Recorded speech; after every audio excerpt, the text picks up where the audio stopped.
Hello friends, आपके अपने YouTube channel MIM news bulletin में आपका हार्दिक स्वागत है। बिहार सरकार ने 7वें चरण की शिक्षक बहाली को आरंभ ना करने के लिए एक बहुत ही बढ़िया जो बहाना है, जो तरीका है, वह ढूंढा हुआ है और वह है छठा चरण।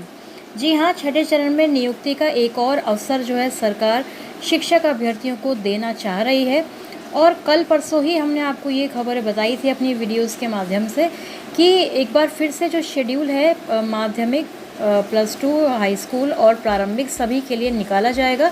उन नियोजन इकाइयों में फिर से काउंसलिंग कराई जाएगी जहां पर एक बार भी काउंसलिंग का आयोजन नहीं हो सका है।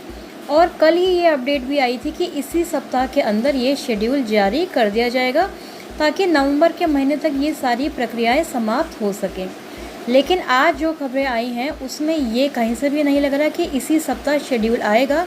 और जो ये नियुक्ति का एक और अवसर सरकार देना चाह रही है, इसको कितना आगे तक देती रहेगी, इस बारे में इस वीडियो में हम बात करेंगे।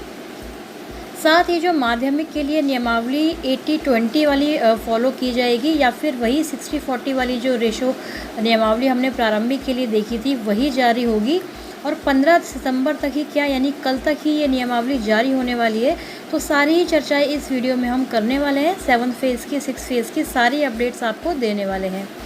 सबसे पहले आपको बता देते हैं कि जो छठे चरण के लिए कल ही अपडेट्स हमने देखी थी, उनसे आज बिल्कुल ही उलट, यानी कि बिल्कुल ही ऑपोजिट जो खबरें हैं आज के अखबारों में आई हैं, जहां पर लिखा है कि अब जो नियुक्ति का एक और अवसर छठे चरण के अभ्यर्थियों को शिक्षा विभाग देने वाला है, उसका शेड्यूल जारी करने के लिए इजाज़त लेनी पड़ेगी शिक्षा विभाग को। तो किससे इजाज़त लेनी पड़ेगी? ये देखिए, ये कोई नई बात नहीं है, कोई नया कोई बहाना नहीं है। सरकार का वही पुराना बहाना है कि पहले तो चुनाव का शेड्यूल जारी कर दो, उसके बाद फिर ये जो छठा चरण है इसकी काउंसलिंग के राउंड की चर्चा होती है। और फिर वही बहाना लगा दिया जाता है कि चुनाव है, आचार संहिता लागू है और इस वजह से प्रक्रिया जारी रखने के लिए शिक्षा विभाग को राज्य निर्वाचन आयोग से इजाज़त लेनी पड़ती है। तो ये देखिए किस प्रकार से इन्होंने प्रकाशित किया कि इजाज़त लेकर शिक्षा विभाग आगे की तैयारियां करेगा।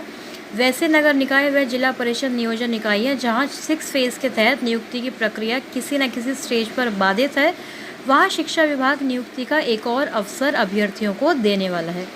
हालांकि आदर्श आचार संहिता यानी कोड ऑफ कंडक्ट लागू होने की वजह से नियुक्ति की प्रक्रिया जारी रखने के लिए शिक्षा विभाग को परमिशन लेनी होगी, कंसेंट लेना होगा राज्य निर्वाचन आयोग से। और कल ही जो शिक्षा विभाग के अपर मुख्य सचिव हैं दीपक कुमार सिंह, उन्होंने ये जानकारी साझा की है। उन्होंने बताया कि जल्द ही निर्वाचन आयोग को पत्र भेजा जाएगा। तो देखिए, अभी पत्र भेजा जाएगा और कल के अखबारों में आया था कि शेड्यूल एक हफ्ते के अंदर जारी हो जाएगा। यानी कि धीरे धीरे जो सरकार है अपना जो रंग है, अपना जो स्टैंड है उसको क्लियर करती है।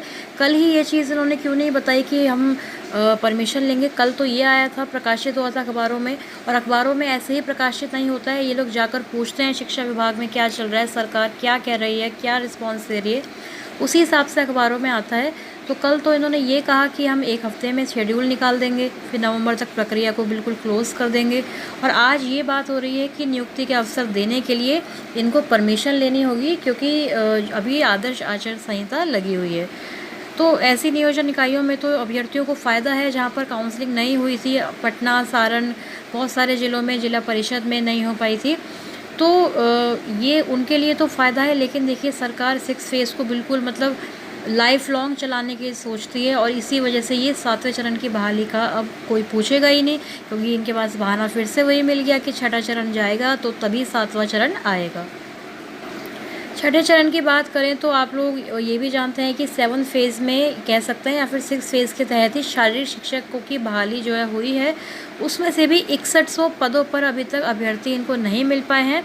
कारण यही रहा कि सरकार का जो रवैया है, बहाली करने का जो प्रोसेस है, इतना जटिल है।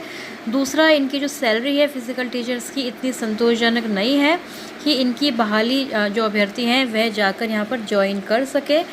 और आपको याद दिला दें कि STET 2019 के साथ ही शारीरिक शिक्षकों की पात्रता परीक्षा भी ली गई थी और इस परीक्षा में 3523 अभ्यर्थी सफल हुए थे। लेकिन जब विभाग ने लगभग 8386 पदों पर बहाली निकाली थी, तो अभी तक केवल 2260 अभ्यर्थी ही नियुक्त हो पाए हैं।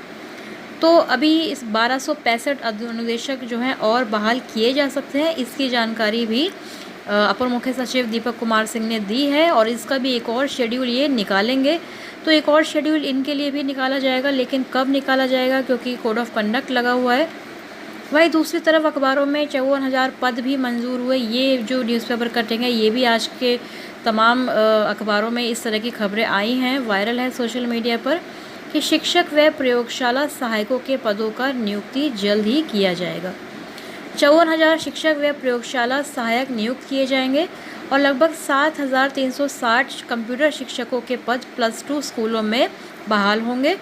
तो कंप्यूटर के जो अभ्यर्थी हैं जो STET क्वालिफाइड हैं उनके लिए कहीं ना कहीं ये एक गुड न्यूज़ है कि कंप्यूटर की सीट्स जो हैं ये लोग बढ़ा रहे हैं। 7,000 से ज़्यादा अगर सीट्स होंगी तो नॉट इन मेरिट वाले जो अभ्यर्थी हैं उनकी भी जो बहाली है वह सुनिश्चित हो सकती है। तो जल्द ही कैबिनेट से इनको मंजूरी अभी मिलना बाकी है। कल की बैठक में तो कुछ भी ऐसा नहीं निकला। अब हम बात कर लेते हैं नियमावली को लेकर।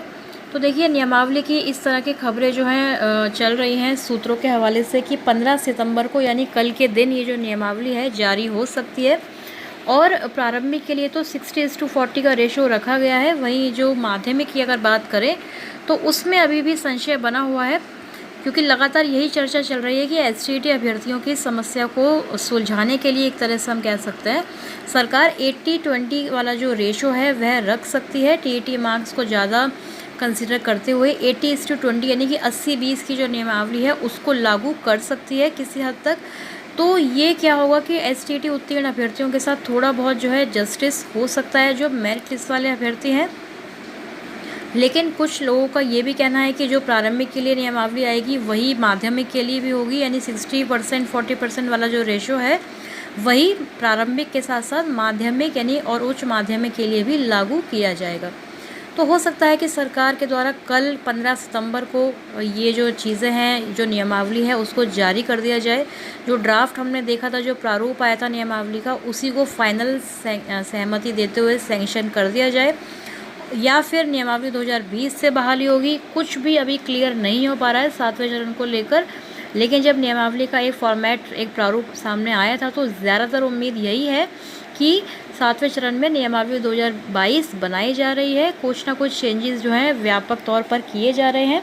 लेकिन माध्यमिक में यदि 80-20 का जो रेशो है वह रखा जाता है तो जो मेरिट वाले अभ्यर्थी हैं उनको ये भी नहीं लगेगा कि हमारे साथ अन्याय हुआ है, इनजस्टिस हुआ है। और साथ में जो मेरिट लिस्ट वाले अभ्यर्थी हैं उनकी बहाली तो होगी ही, नॉट इन मेरिट वाले अभ्यर्थियों की भी बहाली सुनिश्चित हो सकती है यदि सीटों की संख्या भी साथ साथ सरकार इसी तरह बढ़ाती जा रही है जैसे हमने आज कंप्यूटर्स टीचर्स के लिए देखा है। तो आगे 7वें चरण की कोई भी अपडेट आएगी तो आपके साथ हम शेयर करते रहेंगे। आपकी इसमें क्या राय है? 80-20 नियमावली जो है लागू माध्यमिक में होनी चाहिए या फिर 60-40 वाला ही रेशो चलना चाहिए जैसा प्रारंभिक में? कमेंट्स में हमें ज़रूर बताएं। इस वीडियो में फ़िलहाल इतना ही। सब्सक्राइब यदि नहीं किया है तो आज अभी फ़ौरन कर लीजिए। Thank you for watching.